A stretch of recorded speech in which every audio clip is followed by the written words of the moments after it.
Good morning. आज हम यहाँ 11th क्लास में दृढ़ पिंडों की घूर्णन गति को पढ़ रहे हैं। इसमें जो है आज हम पढ़ेंगे कोणीय संवेग, एंगुलर मोमेंटम। तो कोणीय संवेग किसे कहते हैं? हम जानते हैं कि जैसे कोई पिंड है या कोई कण है, अगर वो सरल रेखीय गति कर रहा है तो उस कण में रेखीय वेग होगा। जैसे यहां पर एक कण है, इसका द्रव्यमान स्मॉल m है, ए बिंदु पर कोई कण है और इसका द्रव्यमान स्मॉल m है। ये सरल रेखीय गति कर रहा है, एक सरल रेखा में चल रहा है। इस कण का माना रेखीय वेग है इसका v। तो जब इसका रेखीय वेग होगा तो इस क्या होगा, इसमें रेखीय संवेग भी होगा। तो जब कोई कण रेखीय गति करता है, सरल रेखीय गति करता है, तो इस कण में रेखीय वेग और रेखीय संवेग दोनों होते हैं। माना इसका रेखीय वेग, इस कण का रेखीय वेग v है, इसका द्रव्यमान m है, तो इसका रेखीय संवेग p बराबर हो जाएगा द्रव्यमान गुणा गया वेग। रेखीय संवेग p बराबर क्या होगा? द्रव्यमान गुणा गया रेखीय वेग। तो इस हिसाब से रेखीय संवेग p बराबर आ गया m इंटू v, जहां m क्या है? द्रव्यमान, और v क्या है? रेखीय वेग। तो यहां पर हमने ये देखा कि इस समय कण क्या कर रहा है, अगर रेखीय गति कर रहा है तो इसमें रेखीय संवेग होगा। परंतु यदि कोई कण किसी अक्ष के पड़ता घूर्णन गति कर रहा है, रोटेशनल मोशन कर रहा है, जैसे हम यहां पर दिखा रहे हैं, यही कण a ये है और इसका द्रव्यमान स्मॉल m है। ये कण इस जेड अक्ष के पड़ता, जेड अक्ष ये है, इसके पड़ता जो है घूर्णन गति कर रहा है ऐसे, ठीक है। या अगर हम ऐसा दिखाएं तो ये इस प्रकार से घूर्णन गति कर रहा है ऐसे, ठीक है। तो इस समय ए बिंदु पर, यहां ए बिंदु पर m द्रव्यमान का कण इस जेड अक्ष के पड़ता घूर्णन गति कर रहा है। ये हम कह सकते हैं कि ये माना ऊंचाई है, तो यहां फर्श में कोई कण इस प्रकार से गति कर रहा है, ये गति कर रहा है ऐसे। तो ये कण, ये गति क्या है? ये इस अक्ष के पड़ता होने वाली गति है। जैसे कि हम यहां पे एक एग्जाम्पल के बेस पे दिखा सकते हैं इसको। जैसे ये है और ये कोई कण है, ये अक्ष है, तो इस अक्ष के पड़ता ये क्या कर रहा है? ये पिंड घूर्णन गति कर रहा है ऐसे। ये घूमेगा, इसमें ऐसे करके घूमेगा। तो इस पिंड की गति इस अक्ष के बढ़ता हो रही है। तो इस समय ये होगी जेड अक्ष और ये क्या हो गया? इस समय ये जो पिंड है ये इस जेड अक्ष के बढ़ता घूर्णन गति कर रहा है ऐसे, ठीक है। अब यहां पर इस पिंड में, जो ये पिंड है, इसमें कोई कण m है, इसका द्रव्यमान है स्मॉल। एक कोई कण ए बिंदु पर है, इसका द्रव्यमान है m। तो ये इस पिंड की गति जब इस अक्ष के पड़ता होगी, तो ये जो कण है यहाँ पे, ये कण इस अक्ष के पड़ता वृत्तीय, इस अक्ष के पड़ता वृत्तीय पथ पे गति करेगा ऐसे, ठीक है। तो वृत्तीय पथ पे जब गति करेगा तो इसके रेखीय वेग की दिशा क्या होगी? यहाँ पर खींची गई स्पर्शरेखा, ये स्पर्शरेखा इसके रेखीय वेग की दिशा को प्रकट कर रही है। तो इसका रेखीय वेग माना v है, इसका रेखीय संवेग p है। तो इस टाइम इस कण के रेखीय वेग v और रेखीय वेग p की दिशा यहाँ पर स्पर्श रेखीय होगी। वृत्त के इस बिंदु पर खींची गई स्पर्श रेखा रेखीय वेग और रेखीय संवेग दोनों की दिशा को प्रकट करेगी। तो जब कोई कण किसी अक्ष के पड़ता घूर्णन गति करता है तो इसका जो रेखीय संवेग होता है, इस रेखीय संवेग का इस अक्ष के पड़ता आघूर्ण कोणीय संवेग कहलाता है। कोणीय संवेग किसे कहते हैं?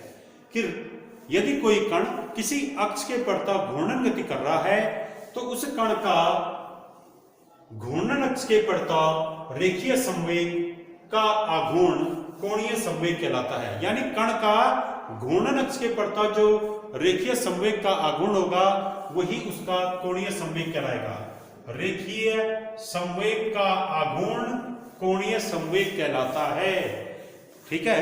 कोणीय संवेग किसे कहेंगे? कि किसी कण का कोणीय संवेग कण का घूर्णन अक्ष के पड़ता रेखीय संवेग का आघूर्ण होता है। यानी जैसे यहां पर एक कण है, ये कण ये इस अक्ष के पड़ता हुआ घूर्णन गति कर रहा है, तो इस कण की इस अक्ष से दूरी है r, ये दूरी r है, तो हम ये कहेंगे इस कण का इस अक्ष के सापेक्ष स्थिति सदिश, इस कण का इस अक्ष के सापेक्ष स्थिति सदिश या पोजीशन वेक्टर है वेक्टर r। तो अर्थात इस कण की इस मूल बिंदु O से दूरी दे रखी है वेक्टर r, या पोजीशन वेक्टर दे रखा वेक्टर r, और इस कण का रेखीय संवेग है p। तो इस रेखीय संवेग p का इस घूर्णन अक्ष के पड़ता जो आघूर्ण होगा वो आघूर्ण क्या होगा, r क्रॉस p। तो ये हो जाएगा r क्रॉस p का मतलब रेखीय संवेग का घूर्णन अक्ष के पड़ता आघूर्ण, और यही आघूर्ण कहलाता है कोणीय संवेग। तो कोणीय संवेग की परिभाषा है कि किसी कण का घूर्णन अक्ष के पड़ता रेखीय संवेग का आघूर्ण कोणीय संवेग कहलाता है। यदि कण का रेखीय संवेग p से प्रकट करें, कण का मूल बिंदु के सापेक्ष स्थिति सदिश यदि वेक्टर r हो, तो vector r cross vector p ये कोणीय संवेग कहलाएगा, यानी वेक्टर r और वेक्टर p का सदिश गुणनफल कोणीय संवेग वेक्टर L कहलाता है। कोणीय संवेग को हम वेक्टर L से प्रकट कर रहे हैं, एंगुलर मोमेंटम कहते हैं इसको। ये सदिश राशि है, ये जो है सदिश राशि है, और इसका जो है दिशा कहाँ होगी, तो कोणीय संवेग की दिशा जो होगी वो जो है त्रिज्या सदिश और रेखीय संवेग दोनों के लंबवत होगी। जैसे यहाँ पर रेखीय संवेग इस दिशा में है, त्रिज्या सदिश इस दिशा में है, ठीक है। तो त्रिज्या सदिश और रेखीय संवेग के लंबवत, ये बोर्ड के तल के लंबवत या तो बाहर की ओर होगा या तो अंदर की ओर होगा। तो अब कहाँ की ओर होगा इसको देखने के लिए क्या करेंगे, हम जो है यहाँ पर ये जो त्रिज्या सदिश है ये कहाँ की ओर है, लंबवत, ये बाहर की ओर है, ये है त्रिज्या सदिश की दिशा, ये है रेखीय संवेग की दिशा। ये त्रिज्या सदिश इधर आ गया, रेखीय संवेग इधर आ गया, ठीक है।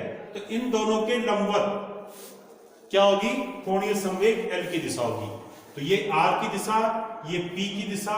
तो यहां पर R और P के बीच का कोण, माना R और P के बीच का कोण थीटा है, तो ये R की दिशा, तो R से P के लिए जो कोण आएगा उस कोण के आधार पर हम निकालेंगे L की दिशा। तो देखिए कैसे निकालते हैं हम, जो है दाएं हाथ की जो हथेली है ये, इसकी चारों उंगलियों को ऐसे मोड़ देंगे, उंगलियां मोड़ी होंगी कोण की दिशा में, ठीक है।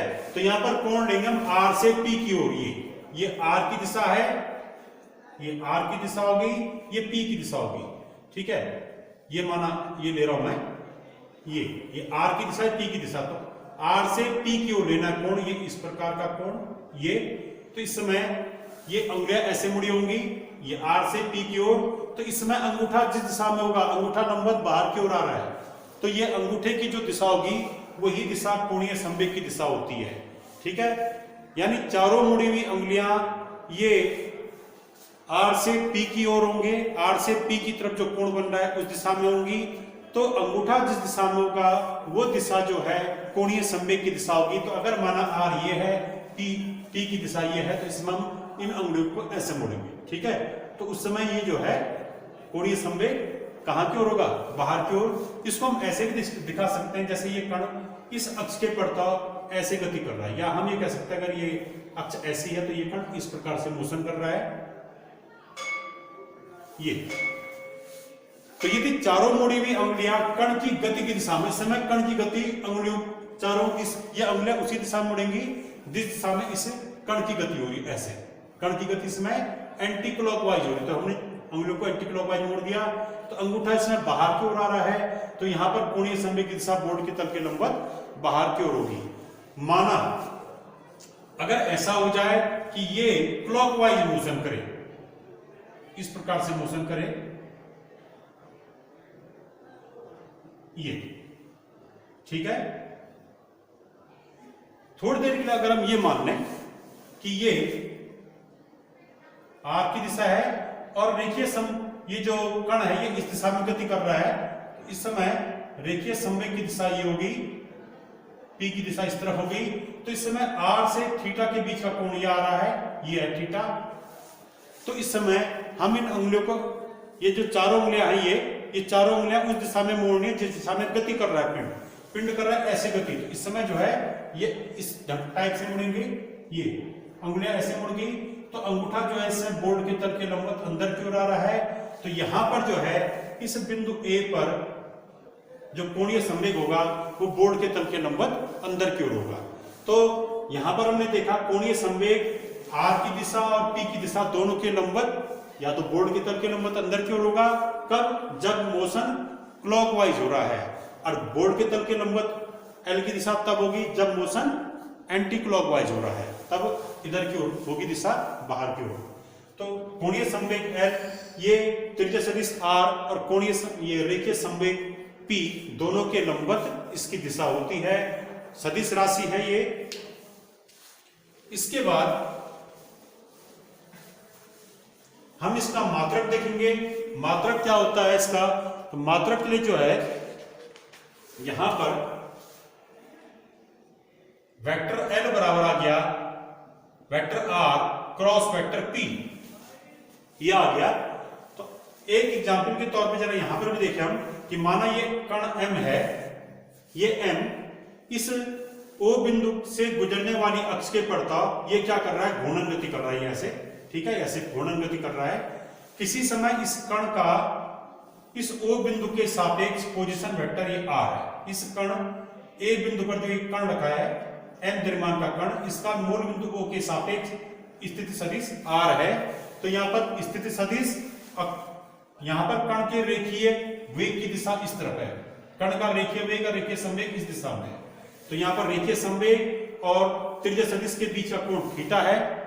तो तब यहां पर इस कण का इस मूल बिंदु ओ के सापेक्ष जो कोणीय संवेग होगा वो कैसे निकलेगा, सूत्र रहेगा एल बराबर आर क्रॉस पी, और यहां पर यह आ जाएगा आर पी। आर क्या है, वेक्टर आर का परिमाण, पी क्या है, वेक्टर पी का परिमाण, इनटू साइन थीटा, थीटा क्या होगा, आर की दिशा और पी की दिशा के बीच का कोण, into N cap, into N cap. N cap क्या है, ये वेक्टर एल की दिशा में यूनिट वेक्टर है। वेक्टर एल की दिशा कहां होगी इस टाइम, ये अगर क्लॉकवाइज मोशन है, अगर ये क्लॉकवाइज मोशन है तो वेक्टर एल अंदर की ओर होगा, और अगर ये एंटी क्लॉकवाइज मोशन है तो वेक्टर एल बाहर की ओर होगा। उस दिशा में यानी बोर्ड के तल के लंबवत दिशा में क्या है, ये वेक्टर, ये एन कैप है, ये एकक सदिश है, एकक सदिश है यूनिट वेक्टर, वेक्टर एल की दिशा में। इन दोनों का परिमाण लेने पे तो वेक्टर एल का परिमाण एल हो गया, इसका परिमाण आर पी साइन थीटा हो गया, और एन कैप का परिमाण 1 हो गया। तो यह आ गया एल बराबर आर पी साइन थीटा। यहां पर जो एल बराबर आ गया ये आर इंटू, इसको हम लिख सकते हैं R sine theta into P. ये आर साइन थीटा क्या है, इसको हम यहां पर नहीं दिखा सकते हैं। ये दूरी आर है, कण यहां पर है, तो इस घूर्णन बिंदु से या यहां पर ओ बिंदु पर जो घूर्णन अक्ष है, इस घूर्णन अक्ष से और इस कण के बीच की लंबवत दूरी अगर हम ज्ञात करें तो कैसे करेंगे, हम क्या कर रहे हैं, ये जो P, ये बिंदु A पर जो ये रेखीय संवेग की दिशा है, रेखीय संवेग की दिशा पर घूर्णन अक्ष से एक लंब डाल रहे हैं, ठीक है, ये रेखीय संवेग की दिशा हो गई, इस पर हम घूर्णन अक्ष से एक लंब डाल रहे हैं। तो ये लंब ये आ गया, तो माना इस लंब ON, इसका मान है D, ठीक है। तो घूर्णन बिंदु से रेखीय संवेग की दिशा पर डाला गया लंब, तो रेखीय संवेग की दिशा पर डाला गया लंब, इसकी वैल्यू है माना d, इस लंब की लंबाई है d। तो ये क्या हो जाएगा, रेखीय संवेग और घूर्णन अक्ष के बीच की लंबवत दूरी, रेखीय संवेग की दिशा और घूर्णन अक्ष के बीच की जो लंबवत दूरी है ये d। तो हम इस d को क्या लिख सकते हैं, इस संपूर्ण त्रिभुज से अगर हम ये देखें, इसमें हम साइन थीटा निकालें, ये थीटा है तो ये भी क्या होगा, थीटा होगा। तो इसमें साइन थीटा बराबर आएगा लंब बट्टे कर्ण, लंब हो गया d, कर्ण हो गया इसमें ये दूरी r, तो ये d बराबर आ गया r साइन थीटा। तो ये r साइन थीटा के स्थान पे हम क्या रख देंगे, d रख देंगे, तो इसके स्थान पे हम d रख रहे हैं, d इंटू p। तो यहां से इस सूत्र से भी कोणीय संवेग की परिभाषा आ गई कि किसी कण का घूर्णन अक्ष के पड़ता कोणीय संवेग घूर्णन अक्ष से रेखीय संवेग के बीच की लंबवत दूरी और रेखीय संवेग के गुणनफल के बराबर होता है। यहां पर हम रेखीय संवेग की एक और परिभाषा निकाल रहे हैं कि L बराबर D इंटू पी। D क्या है? ये रेखीय संवेग की दिशा और घूर्णन अक्ष के बीच की लंबवत दूरी है। P क्या है? रेखीय संवेग। L क्या है? कोणीय संवेग। तो किसी कण का घूर्णन अक्ष के पड़ता कोणीय संवेग, घूर्णन अक्ष और रेखीय संवेग के बीच की लंबवत दूरी एवं रेखीय संवेग के गुणनफल के बराबर होता है। इससे भी हम कोणीय संवेग का मान निकाल सकते हैं। सदिश राशि है ये। मात्रक इसका क्या होगा? तो L का मात्रक बराबर D यानी दूरी का मात्रक इंटू रेखीय संवेग का मात्रक। तो D दूरी का मात्रक हो गया मीटर और रेखीय संवेग का मात्रक हो गया किलोग्राम मीटर प्रति सेकंड। इनको अगर हम गुणा करें तो यह आ जाएगा किलोग्राम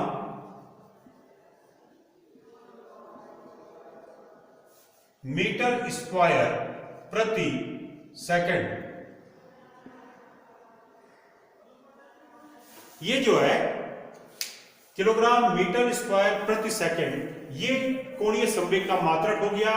इसकी विमा होती है D की विमा इंटू P की विमा। तो P की विमा होती है, P मतलब रेखीय संवेग की विमा क्या होती है? ml T की पावर -1। ये इस P की विमा हो गई इंटू D की विमा। D की विमा क्या होती है? D मतलब दूरी है, इसकी विमा हो जाएगी L। तो इन दोनों को मल्टीप्लाई कीजिए तो यह आ गया ml स्क्वायर T की पावर -1। तो ml स्क्वायर T की पावर -1 ये जो है कोणीय संवेग की विमा हो गई। तो यहां पर हमने कोणीय संवेग की विमा और मात्रक देखे। मात्रक आ गया किलोग्राम मीटर स्क्वायर प्रति सेकंड स्क्वायर। ये आया एनकेएस पद्धति में। सीजीएस पद्धति में इसका मात्रक, सीजीएस पद्धति में मात्रक क्या होगा? ग्राम सेंटीमीटर स्क्वायर प्रति second square. Sorry, gram centimetre square प्रति सेकंड, इस पर नहीं, ग्राम सेंटीमीटर स्क्वायर प्रति सेकंड। ये सीजीएस पद्धति में, सीजीएस पद्धति में कोणीय संवेग का मात्रक हो गया। विमा हमारी आ गई थी इसकी ml स्क्वायर T की पावर -1, ये इसकी विमा है। अब अगर यहां पर हम एक सवाल देखें, माना एक सवाल है हमारे पास, इसमें न्यूमेरिकल कैसे आएगा कि किसी कण का, कोई कण जो है घूर्णन अक्ष के पड़ता, ये जो कण है ये घूर्णन अक्ष के पड़ता क्या कर रहा है? ये घूर्णन गति कर रहा है और इस कण का हमने कोणीय संवेग निकालना है। तो हमें माना इस वेक्टर r की वैल्यू दे रखी है, वेक्टर p की वैल्यू दे रखी है। वेक्टर r की वैल्यू है r1 i cap plus r2 j cap plus r3 k cap और वेक्टर p की वैल्यू है, p मतलब इस कण का रेखीय संवेग, इसकी वैल्यू है p1 i cap plus p2 j cap plus p3 k cap. तो यहां पर कोणीय संवेग L बराबर आ जाएगा vector r cross vector p। तो ये दो वेक्टरों का वेक्टर मल्टीप्लिकेशन है, वेक्टर प्रोडक्ट है। तो वेक्टर प्रोडक्ट को निकालते हैं हम सारणिक की सहायता से, डिटर्मिनेंट की सहायता से। तो कैसे निकालेंगे? ये सारणिक बना देंगे, यहाँ पे यहाँ लिखेंगे i cap j cap k cap. फिर यहाँ पर पहले r दिया है तो r के यहाँ पर कंपोनेंट लिख देंगे। कौन से कंपोनेंट? i के नीचे i का गुणांक, वेक्टर r को देखेंगे यहाँ i का गुणांक क्या वेक्टर r में? r1। तो i के नीचे यहाँ पर r1, j के नीचे ये j का गुणांक है जो r2 और k के नीचे ये जो k का गुणांक है r3, ये आ जाएगा। फिर इसके बाद दूसरे नंबर p है, तो p के जो कंपोनेंट है उनको लिखेंगे। तो क्या आएगा? i का गुणांक क्या है? p1, ये i के नीचे आ जाएगा p1। फिर ये j का गुणांक क्या है? p2, तो ये j के नीचे p2 और k का गुणांक है p3, तो k के नीचे p3। तो यहां पर ये जो सारणिक आया, ये सारणिक की जो वैल्यू आएगी वही वैल्यू क्या होगी? कोणीय संवेग का मान देगी हमको कि कोणीय संवेग का मान बराबर इस सारणी का मान या r क्रॉस p का मान। यहां पर जो ये r1 r2 r3 p1 p2 p3 हैं ये आंकिक मान होंगे, ये जो है वास्तविक संख्याएं होंगी, ठीक है, जैसे 1 2 3 -1 -2 -3 या भिन्न में या दशमलव में, इन ऐसी कुछ वैल्यू ये r या p1 r1 r2 r3 p1 p2 p3 की हो सकती हैं, यानी ये अंक होंगे, कोई अजब संख्याएं होंगी ये। अब इसके बाद हम यहां पर ये देखेंगे कि कोणीय संवेग का भौतिक अर्थ क्या है, ये क्या रिप्रेजेंट करता है। देखते हैं इसमें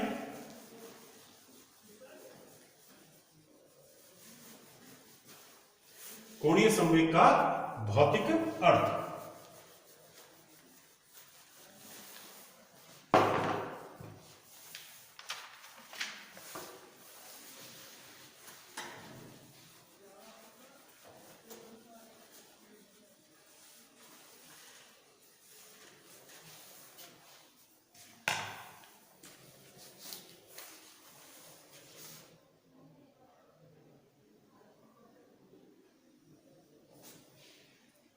माना कोई कण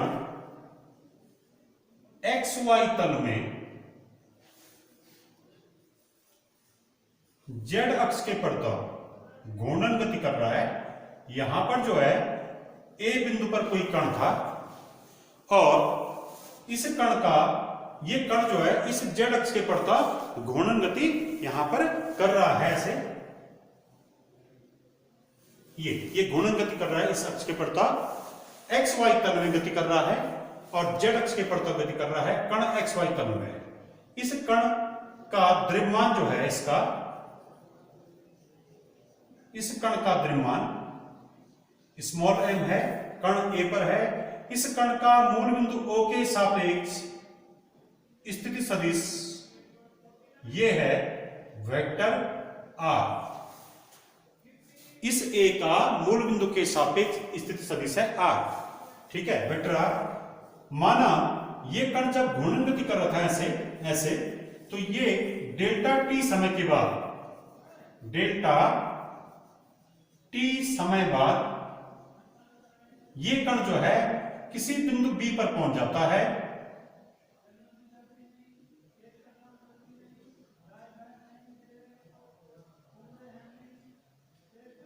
यहां पर पहुंच गया, B बिंदु पर एक कण पहुंच गया और जब ये कण डेल्टा t समय बाद ये A से B पे पहुंच गया तो B बिंदु का A के सापेक्ष स्थिति सदिश ये हम इससे प्रकट कर रहे हैं।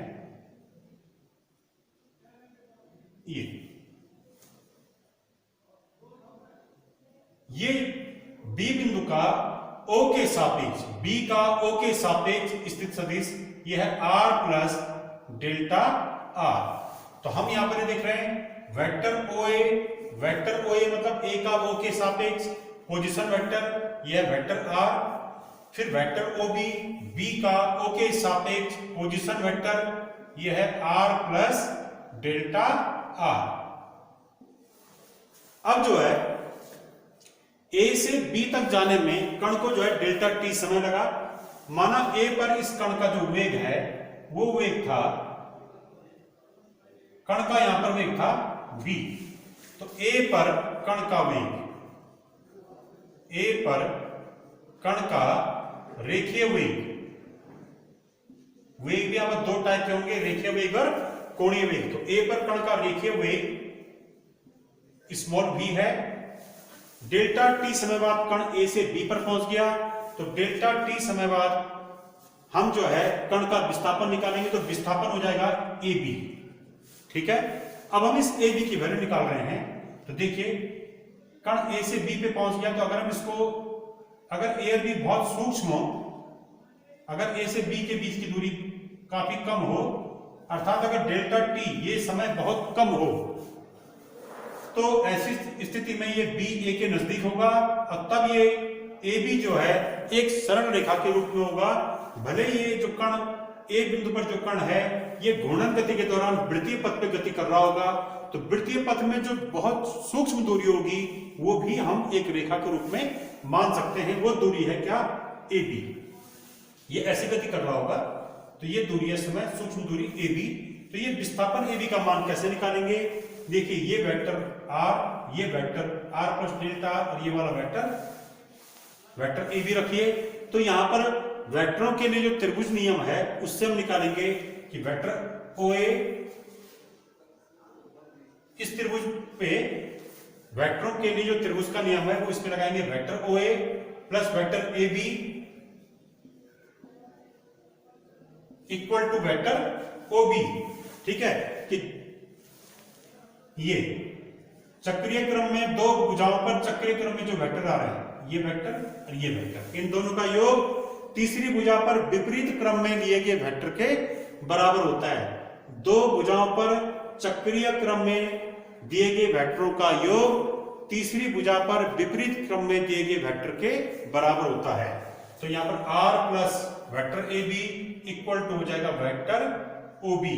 ये ओ बी इस दिशा में आएगा, वेक्टर ओ ए का मान हो गया vector R plus vector A B equal to R plus delta R. तो यहां पर वेक्टर ए बी बराबर आ गया आर प्लस डेल्टा आर और माइनस वेक्टर डेल्टा आर। अब अगर हम इसको आगे हल करें तो आगे हल करने पे हमारे पास ये आता है कि वेक्टर ए बी बराबर आ गया डेल्टा आर। यानी ये कट गया तो इसका मान, इस वेक्टर ए बी का मान आ गया डेल्टा आर। ये vector A B delta R. तो ये हो गया विस्थापन। ये वेक्टर ए बी क्या है? ये डेल्टा टी समय में विस्थापन है। ये ए बी क्या है? ये डेल्टा टी समय में कण का विस्थापन है। अब परंतु विस्थापन बराबर होता है, विस्थापन बराबर होता है, ये विस्थापन जो डेल्टा आर है इसका सूत्र वैसे क्या होता है? विस्थापन बराबर रेखीय वेग गुणा किया समयांतराल। तो इस वाले में रेखीय वेग कितना था? ए पर v इंटू समयांतराल डेल्टा टी। तो v इंटू डेल्टा टी ये आ जाएगा इस विस्थापन ए बी का मान, क्योंकि विस्थापन बराबर होता है रेखीय वेग इंटू समयांतराल। तो हम डेल्टा आर के स्थान पे रख देंगे। अगर हम इसका आंतरिक मान लिखें तो आंतरिक मान हम डेल्टा आर बराबर v इंटू डेल्टा टी भी लिख सकते हैं। इसको समीकरण नंबर 1 रख दीजिए। अब देखिए आगे हम निकाल क्या रहे हैं कि कोणीय संवेग का भौतिक अर्थ। हम कोणीय संवेग का भौतिक अर्थ निकाल रहे हैं कि ये ज्योमेट्रिकली या फिजिकली क्या रिप्रेजेंट करता है कोणीय संवेग। तो देखिए इसको, ये जो ए पर जो कण था m द्रव्यमान का कण, ये इस अक्ष z के पड़ता घूर्णन गति कर रहा था। तो घूर्णन गति के दौरान इसका कोणीय संवेग कितना होगा? इस m द्रव्यमान के कण का कोणीय संवेग ये L बराबर आ जाएगा R cross P। R cross P आ गया। और यहां पर एक चीज देखिए, ये जो त्रिभुज बन रहा है, अगर हम क्या करें, इस वेक्टर O के समांतर एक रेखा यहां पर खींचते हैं ऐसे। तो वेक्टर O के समान, ये OA के समांतर एक रेखा यहां खींचिए।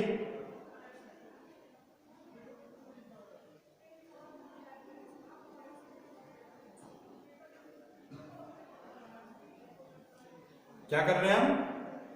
वेक्टर OA के समांतर एक रेखा यहां खींची, इसको नाम दे दिया हमने D बिंदु। तो ये DB इस OA के समांतर है, DB समांतर OA, ये ऐसा है। और AB के समांतर कौन है? OD। तो ये एक जो है क्या आ गया? ये आ गया समांतर चतुर्भुज। अगर हम इस समांतर चतुर्भुज का क्षेत्रफल देखें तो समांतर चतुर्भुज का क्षेत्रफल बराबर होता है इस समांतर चतुर्भुज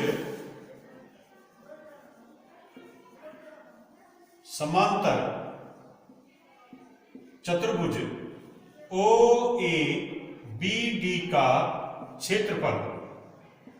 तो इसका क्षेत्रफल क्या होगा? ओ ए बी डी का क्षेत्रफल ये बराबर होगा ये आर समांतर चतुर्भुज का क्षेत्रफल। ये क्या होता है? आसन्न भुजाओं का गुणनफल, vector multiplication of adjacent side, vector R into vector delta. इसका जो परिमाण होगा vector R cross vector delta R, इसका परिमाण यही क्या देता है? ये इस चतुर्भुज का क्षेत्रफल देता है।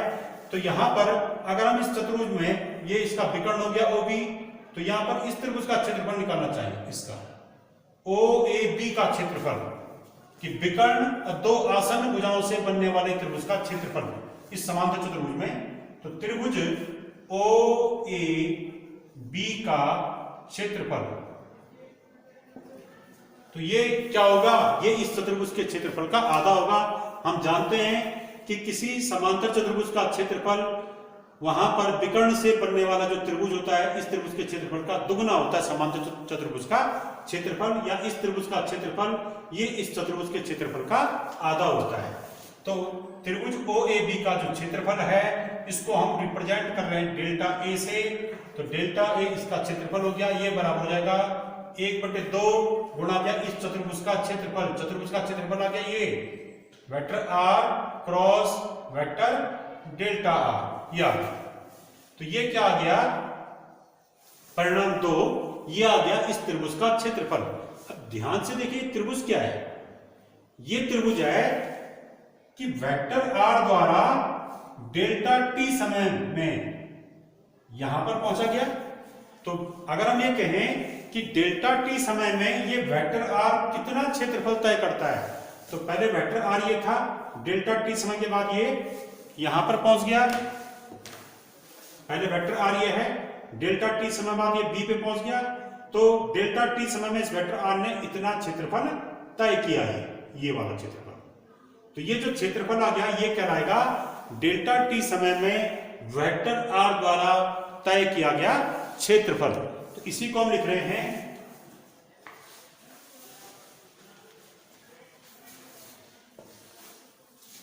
कि डेल्टा T समय में वेक्टर R द्वारा तय किया गया क्षेत्रफल।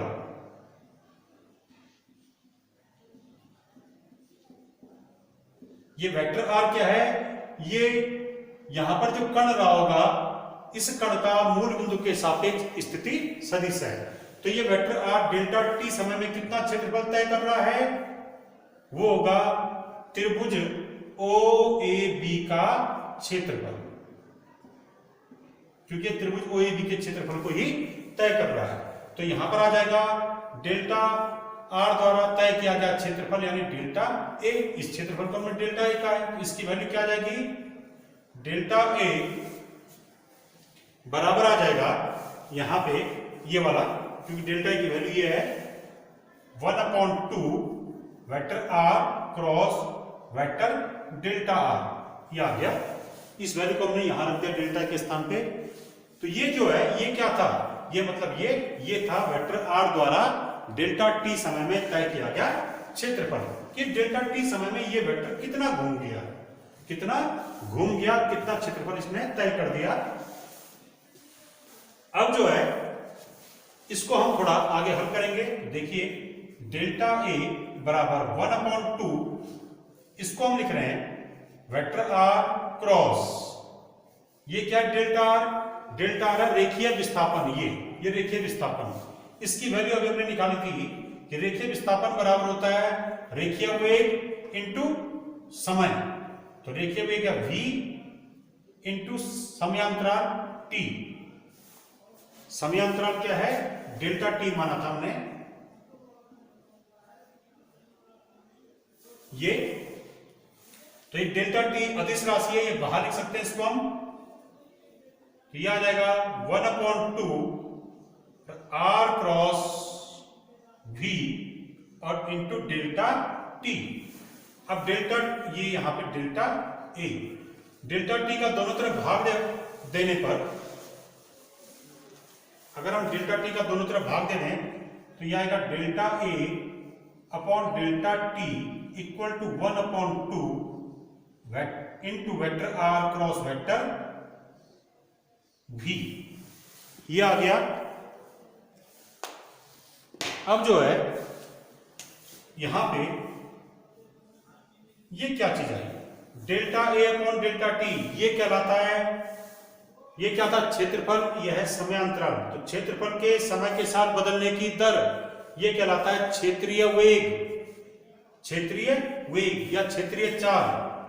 तो delta A upon delta T ये कहलाएगा क्षेत्रीय चाल, क्षेत्रीय चाल। ये बराबर आ गया 1/2 into vector R cross vector V, यह है रेखीय वेग। तो हम जानते हैं रेखीय संवेग P बराबर होता है m इंटू वी। तो यहां से V बराबर आ गया P अपॉन m। तो V के स्थान पे P अपॉन m रखिए, V के स्थान, इस V के स्थान पे क्या रखते हैं, वेक्टर P अपॉन वेक्टर, ये वेक्टर P अपॉन m। अब जो है इसको आगे हम करेंगे। तो यहां से आ गया हमारे पास delta A upon delta T equals to, ये m भी अदिश राशि है, इसको बाहर ले सकते हैं, इसको हम ले लेंगे 1/2m। और यहां रह गया हमारे पास r क्रॉस p का परिमाण। अब r क्रॉस p क्या है, यह है त्रिज्या सदिश और रेखीय वेग का सदिश गुणनफल, और यह सदिश गुणनफल कहलाता है कोणीय संवेग, क्योंकि हमने भी पढ़ा था कि L बराबर क्या होता है, R क्रॉस P, ये होता है। तो हमने ये पढ़ा था, तो R क्रॉस P के स्थान पे हम L रख देंगे। तो यहां पे L रखिए, तो 1/2m, और ये आएगा वेक्टर L, इसके स्थान पे वेक्टर L। वेक्टर L क्या है, ये घूर्णन गति करने वाले इस कण का कोणीय संवेग।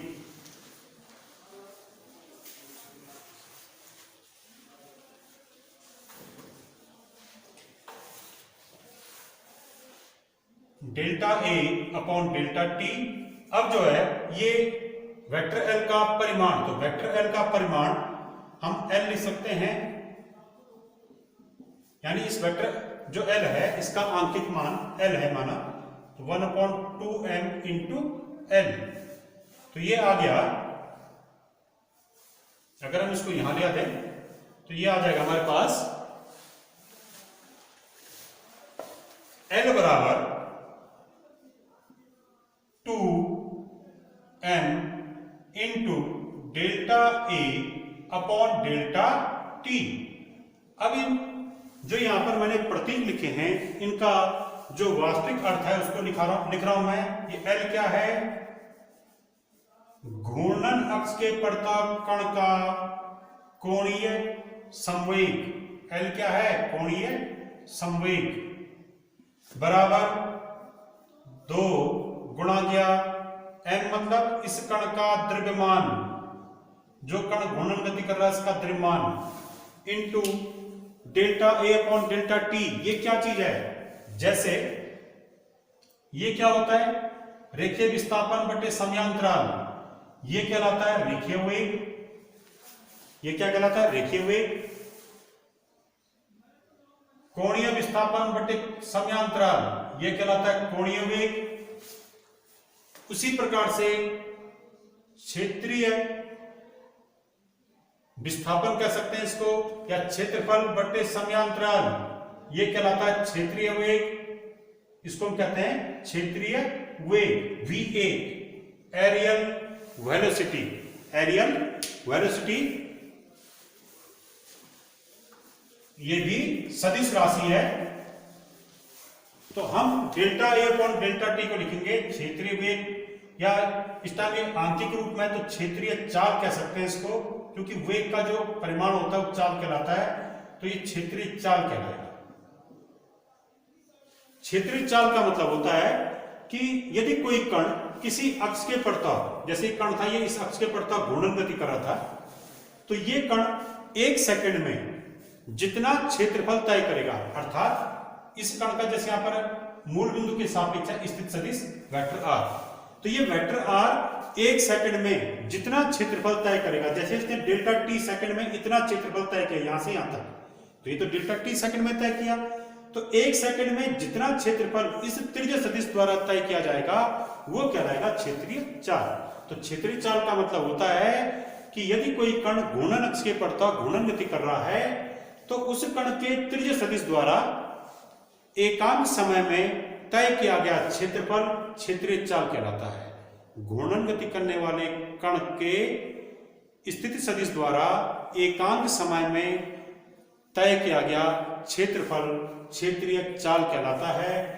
और इसका जो मात्रक होगा, इसका मात्रक होगा मीटर स्क्वायर प्रति सेकंड, क्षेत्रीय चाल का मात्रक। तो यहां पर देखिए, यहां पर क्या आ गया कि कोणीय संवेग किसके बराबर होता है, क्षेत्रीय चाल और द्रव्यमान के गुणनफल के 2 गुने के बराबर होता है।